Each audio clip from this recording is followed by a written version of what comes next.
Τελικά δηλαδή, τι πρέπει να κάνει ο πολίτης, ποια είναι η υπέρτερη προτεραιότητα, να επιβιώσει ο ίδιος και η οικογένειά του ή να πληρώσει φόρους? Λέτε ότι για εκείνη την περιουσία που να έχει κανείς μικρή, μεγάλη, όποια αξία και αν έχει, δεν συνιστά και φοροδοτική ικανότητα της οικογένειας και στιγμή έχουμε εξασφαλίσει. Αυτό το οποίο θέτει ο φίλος είναι πολύ σημαντικό και αφορά τη μισή Ελλάδα, έτσι. Όλες τις γυναίκες οι οποίες παίρνουν διατροφή. Να πάω στον κύριο Βουδούρη, δεν έχει μιλήσει καθόλου. Καθώς τον κύριο Βουδούρη θα φέρουμε και για το επόμενο πάνελ που θα είναι εδώ και ο Άδωνης Γεωργιάδης, που δεν μπορούσα ποτέ εγώ να καταλάβω γιατί δεν βγαίνει κανείς από τον ΣΥΡΙΖΑ απέναντι στον Άδωνη Γεωργιάδη. Έχω προσωπική άποψη γιατί θα την πω μπροστά στον κύριο Γεωργιάδη, αλλά εν πάση περιπτώσει δεν έχει κάνει το ένα με το άλλο. Όμως, ανεξάρτητοι βουλευτές, κύριε Βουδούρη, ποια θέση έχετε για όλα αυτά? Είναι θέση κοντά στο ΣΥΡΙΖΑ, είναι θέση κοντά στο αντιμνημονιακό μέτωπο, ή μπορεί να βρεθείτε και κοντά στο ΠΑΣΟΚ και στη Νέα Δημοκρατία στους επόμενους μήνες? Οι δικές μου θέσεις είναι οι θέσεις που είναι κοντά σε μια πολιτική κίνηση που λέγεται Κοινωνία Πρώτα. Μπορεί να το μάθουν και οι τηλεθεατές. Είναι μια αυτόνομη, ανεξάρτητη πολιτική κίνηση, η οποία προφανώς θέλει τη συνεργασία και με άλλες δυνάμεις, μεταξύ των οποίων και το ΣΥΡΙΖΑ, για να υπάρξει ένα ευρύτερο μέτωπο προοδευτικών δημοκρατικών αριστερών δυνάμεων για να ανατραπεί αυτή η κυβερνητική πολιτική. Άκουγα τη συζήτηση πριν. Έλεγε, νομίζω, ο κύριος Κρανγιδιώτης, υπάρχει ένας επιχειρηματίας, έχει 5 υπαλλήλους, ζει δεν ζει οριακά, άρα λοιπόν να μην ζητήσουν τίποτα οι εργαζόμενοι, γιατί θα βουλιάξει επιχείρηση. Αυτό είναι η διαχείριση της μιζέριας. Διότι όσο μένουμε σε αυτή τη λογική, μόνο χειρότερα μπορούμε να πάμε. Διότι εγώ, κύριε Κρανγιώτη, σας λέω το εξής. Να μειώσει αυτός ο επιχειρηματίας τις αποδοχές των εργαζομένων. Τι θα γίνει? Αυτοί δεν θα έχουν να πληρώσουν, δεν θα υπάρχει κατανάλωση και θα αυξήσουμε την ύφεση. Αυτό κάνετε. Διαχειριζόσαστε τη μιζέρια. Πρέπει λοιπόν να αλλάξουμε.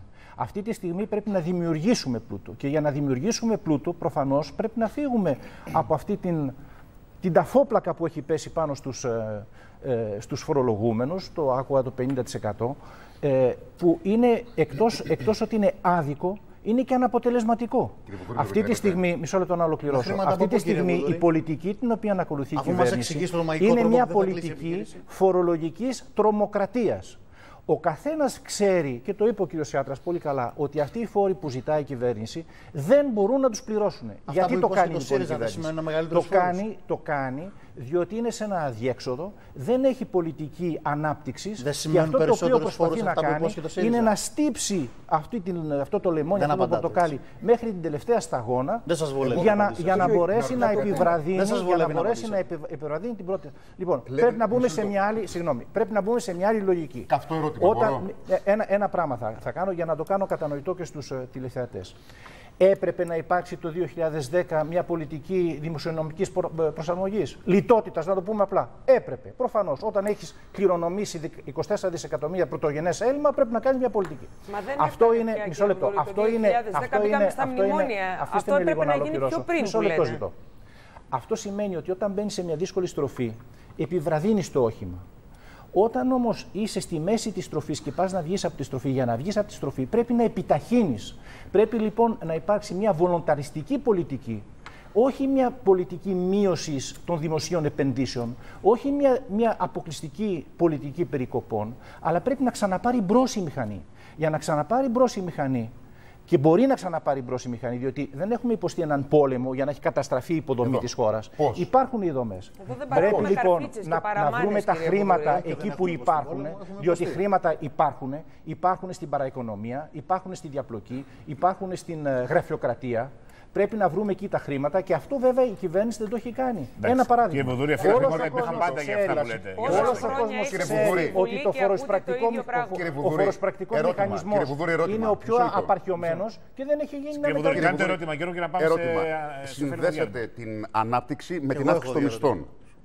Έγινε σύνδεση ανάπτυξη με την αύξηση των μισθών. Η Ελλάδα είναι μια χώρα η οποία δεν παράγει απολύτως τίποτα. Να μην συνεχίσει η περικοπή των μισθών. Σύμφωνοι.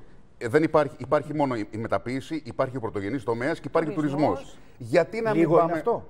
Μισό λεπτό. Γιατί να μην πάμε λοιπόν σε αυτούς τους τρεις τομείς, έτσι, και ενδεχομένως και στη νέα τεχνολογία, να δώσουμε χρήματα να αναπτύξουμε επιχειρήσεις στην Ελλάδα. Παρά όλοι μιλάτε ότι θα πάω τα 500 σε 700, ότι θα χτυπήσω τη φοροδιαφυγή, το ένα και το άλλο. Δεν βγάζουμε χρήματα. Λοιπόν, είναι αντιφατικά. Γιώργο, με συγχωρείτε. Μία σκέψη για να πάρει μπρος η οικονομία. Πρέπει να υπάρχει παραγωγή και κατανάλωση. Λοιπόν, κύριε Βουδούρη, μπορεί να φτιαχτεί μια εταιρεία μέσα σε μια ημέρα. Θα γυρίσουμε. Μπορεί να φτιαχτεί μια εταιρεία σε μια ημέρα. Γιώργο, πρέπει να πάμε στο διάλειμμα. Πρέπει να πάμε στο διάλειμμα. Κύριε Βουδούρη, προφανώς δεν μπορεί. Κύριε Βουδούρη, πρέπει να πάμε στο διάλειμμα, θα επιστρέψουμε. Να ευχαριστήσω τον κύριο Κανιδιώτη. Θέλατε και 2 και 3 ερωτήματα να κάνετε. Εντάξει, δεν προλαβαίνουμε, αλλά αυτά που ακούω δεν έχουν και μεγάλη σχέση με την πραγματικότητα και με την διαγραφή χρέους είναι η βάση των πάντων.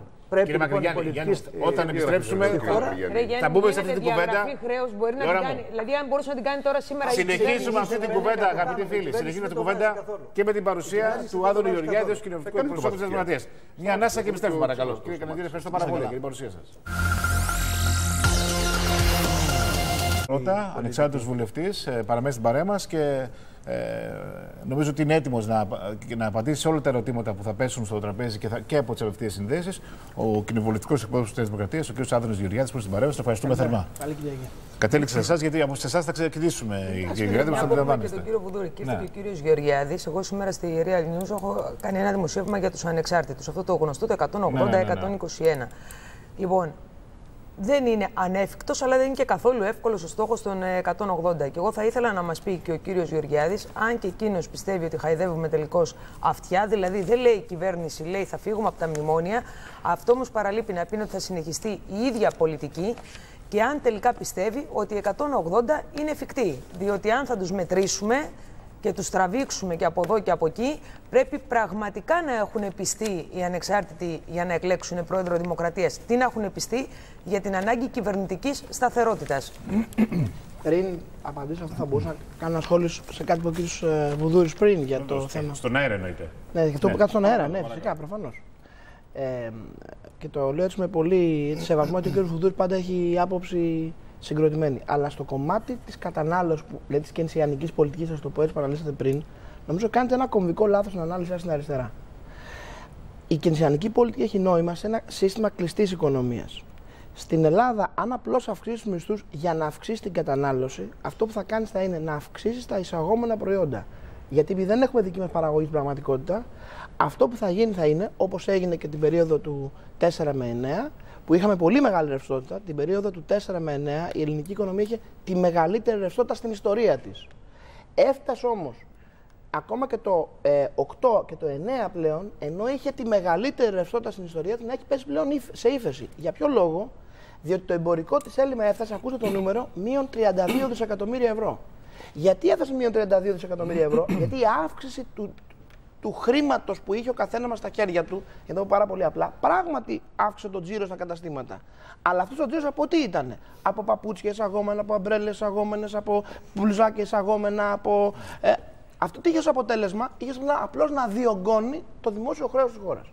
Γι' αυτό και κατέρευσε η χώρα, έτσι. Και κατέρευσε η χώρα. Γι' αυτό και. Με τη σειρά. Επί Νέας Δημοκρατίας. Με τη σειρά. Η Νέα Δημοκρατία του 4-9 συνέχισε την πολιτική που είχε από πριν. Αυτό είχε ξεκινήσει από την Ελλάδα. Αυτό είχε ξεκινήσει από πολύ πριν στην Ελλάδα. Επί Νέας Δημοκρατίας, την οποία. Απλώς το συνέχισε. Και η Γεωργιάδη χρεοκόπησε τη χώρα. Με τη σειρά.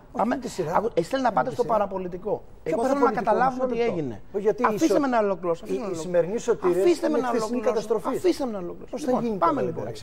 Η αύξηση λοιπόν του μισθού. Κάνει ένα συλλογισμό ο οποίος έχει ενδιαφέρον και στο οποίο θα ήθελα μετά να απαντήσω. Η αύξηση λοιπόν του μισθού, όπως προβάλλεται από τον ΣΥΡΙΖΑ, κυρίως από ό,τι άκουσα εδώ και από τον κύριο Βουδούρη, από μόνη της, όχι μόνο δεν πρόκειται να φέρει κέρδος στο κράτος και στην κοινωνία, θα είναι καταστροφή.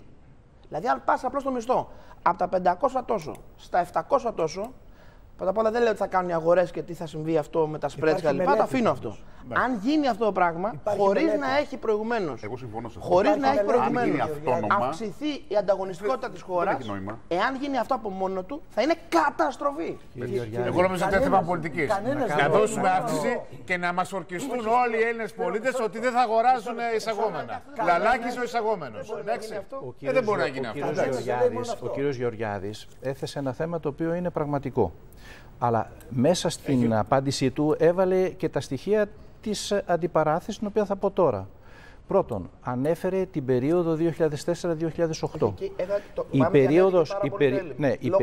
Η περίοδος αυτή είναι ακριβώς αυτό το οποίο δεν πρέπει ποτέ να ξανακάνουμε. Αυτό προτείνατε προηγουμένως. Όχι, αυτό έκανατε εσείς. Αυτό έκανε. Όχι, δεν πρότεινα αυτό. Αυτό έκανε. Είπατε να αυξήσουμε την κατανάλωση, είπατε. Εσείς το είπατε προηγουμένως. Είπα να αυξήσουμε την παραγωγή και την κατανάλωση. Εντάξει. Για να αυξήσει λοιπόν την παραγωγή. Μισό λεπτό, μετά. Αυτό το οποίο έκανε η κυβέρνηση της Νέας Δημοκρατίας την περίοδο 2004-2009 είναι να φέρνει χρήματα και αυτά τα χρήματα να τα ρίχνει στο πελατειακό κράτος. Κύριε Βουδούρη, συγγνώμη, ενδιαφέρει τον τηλεθεατή η υπαγωγική σκέψη του πάνελ.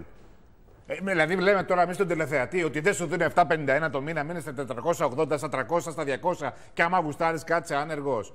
Όχι, γιατί θα πάρει εισαγόμενα και θα μου ρίξει την οικονομία. Είναι καθαρά θέμα κυβερνητική πολιτική.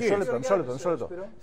Θέλω να απαντήσω. Συγγνώμη δηλαδή. Κύριε Χαριτάτο. Προσπαθώ να καταλάβω. Δηλαδή, είναι θέμα πολιτική. Εγώ μόνο να Πέρα από λεφτά, συμφωνώ με τον κύριο Γεωργιάδη. Αφήστε τον κύριο Γεωργιάδη. Ακούστε να το εξηγήσει λίγο.